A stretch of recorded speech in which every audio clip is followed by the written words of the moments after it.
ನಮಸ್ಕಾರ ವೀಕ್ಷಕರೇ, ನೀವು ಅಥವಾ ನಿಮ್ಮ ಮನೆಯವರು ಮದುವೆಗಾಗಿ ವರ್ಷಗಳಿಂದ ಕಾಯುತ್ತಿದ್ದೀರಾ? ಎಷ್ಟೇ ಪ್ರಯತ್ನ ಪಟ್ಟರೂ ಸಂಬಂಧಗಳು ಅಂತಿಮ ಹಂತಕ್ಕೆ ಬಂದು ಅರ್ಧಕ್ಕೆ ನಿಂತು ಹೋಗ್ತಿದೆಯಾ? ಸರಿಯಾದ ಸಂಗಾತಿ ಸಿಗದೆ ನಿಮ್ಮ ಮನಸ್ಸು ಸೋತು ಹೋಗಿದೆಯೇ? ಹಾಗಿದ್ದರೆ ನಿಮಗೊಂದು ಪವಾಡ ಸದೃಶ್ಯ ಸುದ್ದಿ. ಬರೆದಿಟ್ಟುಕೊಳ್ಳಿ, ನಾವು ಈಗಿರುವ ಈ 2026ನೇ ವರ್ಷದ ಜೂನ್ ತಿಂಗಳಿನ ನಂತರ ಆಕಾಶದಲ್ಲಿ ಒಂದು ಅದೃಷ್ಟ ಸಂಚಲನ ಶುರುವಾಗಲಿದೆ. ವೀಕ್ಷಕರೇ, ದೇವಗುರು ಬೃಹಸ್ಪತಿ ತನ್ನ ಉಚ್ಚಸ್ಥಾನಕ್ಕೆ ಬರ್ತಿದ್ದಂತೆ ಕೆಲವು ರಾಶಿಗಳ ಬಾಳಲ್ಲಿ ಮಂಗಳವಾದ್ಯ ಮೊಳಗೋದು ಗ್ಯಾರಂಟಿ. ವೀಕ್ಷಕರೇ, ಈ ವಿಡಿಯೋದಲ್ಲಿ ನಾನು ಯಾವ 6 ರಾಶಿಯವರಿಗೆ ಕಂಕಣ ಭಾಗ್ಯ ಪಕ್ಕ ಇದೆ, ಯಾರಿಗೆ ಪ್ರೇಮ ವಿವಾಹ ಆಗಲಿದೆ ಮತ್ತು ನಿಮ್ಮ ಜೀವನಕ್ಕೆ ಬರಲಿರುವ ಆ ವ್ಯಕ್ತಿ ಯಾರು ಅನ್ನೋದನ್ನು ಎಳೆಯಾಗಿ ಬಿಡಿಸಿ ಹೇಳ್ತೀನಿ. ವಿಡಿಯೋವನ್ನು ಕೊನೆಯವರೆಗೂ ನೋಡಿ, ಯಾಕಂದರೆ ಮದುವೆ ತಡವಾಗುತ್ತಿರುವವರು ಮಾಡಲೇಬೇಕಾದ ಒಂದು ಅಚೂಕ ಪರಿಹಾರವನ್ನು ನಾನು ವಿಡಿಯೋದ ಮಧ್ಯದಲ್ಲಿ ತಿಳಿಸಿಕೊಡ್ತೀನಿ. ವೀಕ್ಷಕರೇ, ಜ್ಯೋತಿಷ್ಯ ಶಾಸ್ತ್ರದಲ್ಲಿ ಗುರು ಗ್ರಹವನ್ನು ಮದುವೆಯ ಕಾರಕ ಎಂದು ಕರೆಯಲಾಗುತ್ತದೆ. ಈಗಿನ ಗ್ರಹಗತಿಗಳನ್ನು ಗಮನಿಸುವುದಾದರೆ, ದೇವಗುರು ಜೂನ್ 2, 2026ಕ್ಕೆ ಕರ್ಕಾಟಕ ರಾಶಿಗೆ ಪ್ರವೇಶ ಮಾಡುತ್ತಾನೆ. ಕರ್ಕಾಟಕದಲ್ಲಿ ಗುರು ಉಚ್ಚನಾಗುತ್ತಾನೆ, ಅಂದರೆ ಅವನ ಮಂಗಳಕರ ಶಕ್ತಿ 10 ಪಟ್ಟು ಹೆಚ್ಚಾಗುತ್ತದೆ. ಈ ಗುರುವಿನ ದೃಷ್ಟಿ ಯಾರ ರಾಶಿಯ 7ನೇ ಮನೆ ಅಂದರೆ ಕಲತ್ರ ಸ್ಥಾನದ ಮೇಲೆ ಬೀಳುತ್ತೋ ಅವರಿಗೆ ಎಂತಹ ಅಡೆತಡೆಗಳಿದ್ದರೂ ಮದುವೆ ಫಿಕ್ಸ್ ಆಗುತ್ತೆ. ಇನ್ನು ಶನಿ ಮತ್ತು ರಾಹುವಿನ ಪ್ರಭಾವ ನೋಡುವುದಾದರೆ, ಶನಿ ಈಗ ಮೀನ ರಾಶಿಯಲ್ಲಿದ್ದಾನೆ. ಇದು ಕೆಲವು ರಾಶಿಯವರಿಗೆ ಹಳೆಯ ಪ್ರೇಮವನ್ನು ಮರಳಿತಿರಬಹುದು ಅಥವಾ ವಿದೇಶಿ ಸಂಬಂಧಗಳನ್ನು ಒದಗಿಸಬಹುದು. ವೀಕ್ಷಕರ, ಏಕೆ ಜೂನ್ ನಂತರ? ಜೂನ್ವರೆಗೆ ಗುರು ಮಿಥುನದಲ್ಲಿರುತ್ತಾನೆ. ಅಲ್ಲಿಯವರೆಗೆ ಬರೀ ಮಾತುಕತೆ ಅಥವಾ ಗೊಂದಲಗಳಿರ್ತವೆ. ಆದರೆ ಜೂನ್ 2ರ ನಂತರ ಆ ಮಾತುಕತೆಗಳು ಅಧಿಕೃತವಾಗಿ ಮದುವೆ ಎಂಬ ಹಂತಕ್ಕೆ ತಲುಪುತ್ತವೆ. ವೀಕ್ಷಕರೇ, ಈಗ ಆ ರಾಶಿಗಳು ಯಾವುವು ಎಂದು ನೋಡುವುದಾದರೆ, ಮೊದಲನೆಯದಾಗಿ ಕರ್ಕಾಟಕ ರಾಶಿ. ಕರ್ಕಾಟಕ ರಾಶಿಯವರೇ, ನಿಮ್ಮ ರಾಶಿಯಲ್ಲೇ ಗುರು ಉಚ್ಚನಾಗಿದ್ದಾನೆ. ಇದು 12 ವರ್ಷಕ್ಕೊಮ್ಮೆ ಬರುವ ಮಹಾಯೋಗ. ಇನ್ನು 7ನೇ ಮನೆಯ ಅಧಿಪತಿ ಶನಿ ಭಾಗ್ಯಸ್ಥಾನದಲ್ಲಿದ್ದಾನೆ. ಇದರ ಅರ್ಥವೇನು ಗೊತ್ತಾ?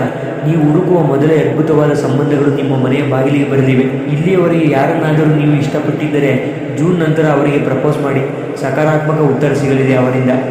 ನಿಮ್ಮ ಸಂಗಾತಿಯು ಅತಿ ಹೆಚ್ಚು ಸಾತ್ವಿಕ ಗುಣದವರಾಗಿದ್ದಾರೆ ಮತ್ತು ನಿಮ್ಮ ಕುಟುಂಬವನ್ನು ಗೌರವಿಸುತ್ತಾರೆ. ಇನ್ನು 2ನೆಯ ರಾಶಿ ಮಕರ ರಾಶಿ. ಆತ್ಮೀಯ ಮಕರ ರಾಶಿಯವರೇ, ದೇವಗುರು ಬೃಹಸ್ಪತಿ ನಿಮ್ಮ ರಾಶಿಯಿಂದ ನೇರವಾಗಿ 7ನೇ ಮನೆಯನ್ನು ನೋಡ್ತಿದ್ದಾನೆ. ಅಂದರೆ ಇದು ಮದುವೆಯ ಮನೆಯ ಮೇಲೆ ಗುರುವಿನ ಕೃಪಾದೃಷ್ಟಿ. ಇಲ್ಲಿಯವರೆಗೆ ಸಂಬಂಧಗಳು ಬಂದು ಅಂತಿಮ ಕ್ಷಣದಲ್ಲಿ ಮುರಿದು ಹೋಗುತ್ತಿದ್ದರೆ ಈ ವರ್ಷ ಯಾವುದೇ ವಿಘ್ನವಿಲ್ಲದೆ ಮದುವೆ ನಡೆಯಲಿವೆ. ವಿಶೇಷವಾಗಿ ನಿಮ್ಮ ಸಂಗಾತಿಯು ಸರ್ಕಾರಿ ಉದ್ಯೋಗ ಅಥವಾ ಬ್ಯಾಂಕಿಂಗ್ ಕ್ಷೇತ್ರದಲ್ಲಿ ಇರುವ ಸಾಧ್ಯತೆ ಹೆಚ್ಚು. ಮದುವೆ ನಂತರ ನಿಮ್ಮ ಆರ್ಥಿಕ ಸ್ಥಿತಿ 3 ಪಟ್ಟು ಸುಧಾರಿಸಲಿದೆ ಈ ವರ್ಷ. ಇನ್ನು 3ನೆಯ ರಾಶಿ ವೃಶ್ಚಿಕ ರಾಶಿ. ವೃಶ್ಚಿಕ ರಾಶಿಯವರೇ, ನಿಮಗೆ ಗುರುವಿನ 9ನೇ ದೃಷ್ಟಿ ರಾಶಿಯ ಮೇಲಿದೆ ಮತ್ತು ಗುರುವು ಭಾಗ್ಯಸ್ಥಾನದಲ್ಲಿದ್ದಾನೆ.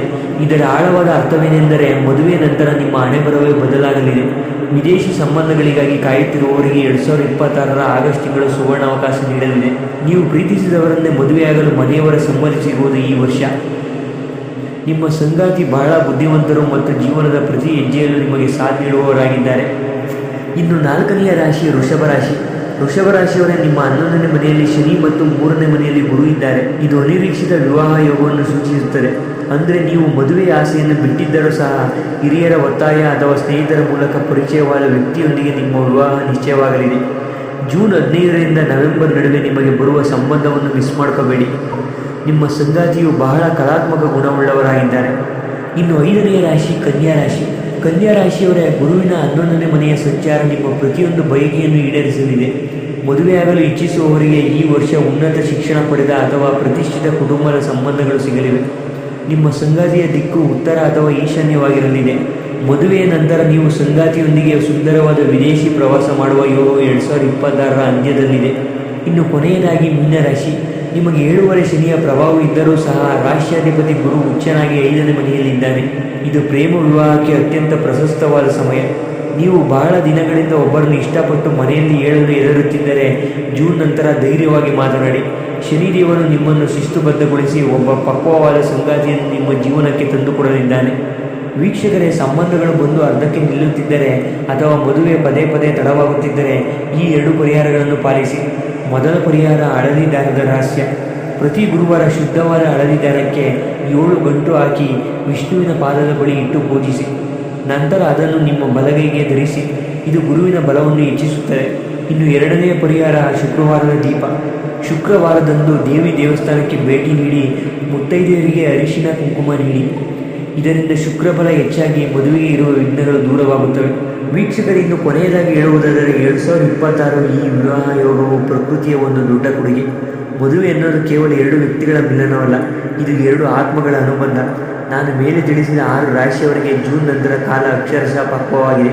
ಹಣ್ಣು ಹಣ್ಣಾದಾಗ ತಾನಾಗಿಯೇ ಕೆಳಗೆ ಬೀಳುವಂತೆ ನಿಮ್ಮ ಕಂಕಣ ಭಾಗ್ಯವು ಅಷ್ಟೇ ಸಹಜವಾಗಿ ಕೂಡಿ ಬರಲಿದೆ ಈ ವರ್ಷ. ವೀಕ್ಷಕರೇ, ಆದರೆ ಒಂದು ಅಂತಿಮ ಮಾತು: ಗ್ರಹಗಳು ದಾರಿಯನ್ನು ತೋರಿಸಬಹುದು, ಆದರೆ ಆ ಹಾದಿಯಲ್ಲಿ ನಡೆಯುವುದು ನೀವು. ಮದುವೆಯ ಮಾತುಕತೆ ಬಂದಾಗ ಕೇವಲ ಹೊರಗಿನ ಸೌಂದರ್ಯಕ್ಕೆ ಮರಳಾಗಬೇಡಿ. ಸಂಗಾತಿಯ ಗುಣ, ನಡತೆ ಮತ್ತು ನಿಮ್ಮಿಬ್ಬರ ವಿಚಾರಧಾರೆಗಳು ಹೊಂದಾಣಿಕೆಯಾಗುತ್ತಿದೆಯೇ ಎಂದು ಸೂಕ್ಷ್ಮವಾಗಿ ಗಮನಿಸಿ. ವೀಕ್ಷಕರೇ, 2026ರಲ್ಲಿ ಮದುವೆಯಾಗುವವರಿಗೆ ಒಂದು ವಿಶೇಷ ಸೂಚನೆ ಎಂದರೆ, ನಿಮ್ಮ ಮದುವೆಯ ನಂತರ ಕನಿಷ್ಠ 1 ವರ್ಷದವರೆಗೆ ನೀವು ಜಂಟಿಯಾಗಿ ಯಾವುದೇ ದೊಡ್ಡ ಸಾಲಕ್ಕೆ ಕೈ ಹಾಕಬೇಡಿ. ಗ್ರಹಗತಿಗಳು ನಿಮ್ಮನ್ನು ಪರೀಕ್ಷಿಸಬಹುದು, ಆದರೆ ನೀವು ಪರಸ್ಪರ ನಂಬಿಕೆಯಿಂದಿದ್ದರೆ ಯಾವುದೇ ಶನಿ ಅಥವಾ ರಾಹು ನಿಮ್ಮನ್ನು ಏನು ಮಾಡಲು ಸಾಧ್ಯವಿಲ್ಲ. ಈ ವಿಡಿಯೋದಲ್ಲಿ ನಾನು ಹೇಳಿದ ವಿಷಯಗಳು ನಿಮ್ಮ ಜೀವನಕ್ಕೆ ಹತ್ತಿರವಾಗಿದ್ದರೆ ನಿಮ್ಮ ಅನುಭವಗಳನ್ನು ಅಥವಾ ನಿಮ್ಮ ಮದುವೆಯ ಕನಸುಗಳನ್ನು ಕಮೆಂಟ್ ಬಾಕ್ಸ್ನಲ್ಲಿ ಹಂಚಿಕೊಳ್ಳಿ. ನಿಮ್ಮ ಜಾತಕದಲ್ಲಿ ಮದುವೆ ದೋಷಗಳಿದ್ದರೆ ಅದನ್ನು ತಿಳಿಸಿ. ನಾನು ಶಾಸ್ತ್ರಬದ್ಧವಾಗಿ ನಿಮಗೆ ಉತ್ತರ ನೀಡಲು ಪ್ರಯತ್ನಿಸುತ್ತೇನೆ. ಸತ್ಯ ಮತ್ತು ಧರ್ಮದ ಹಾದಿಯಲ್ಲಿ ನಿಮ್ಮ ಬದುಕು ಸಾಗಲಿ. ಲೋಕ ಸಮಸ್ತ ಸುಖಿನೋ ಭವಂತು. ಧನ್ಯವಾದಗಳು.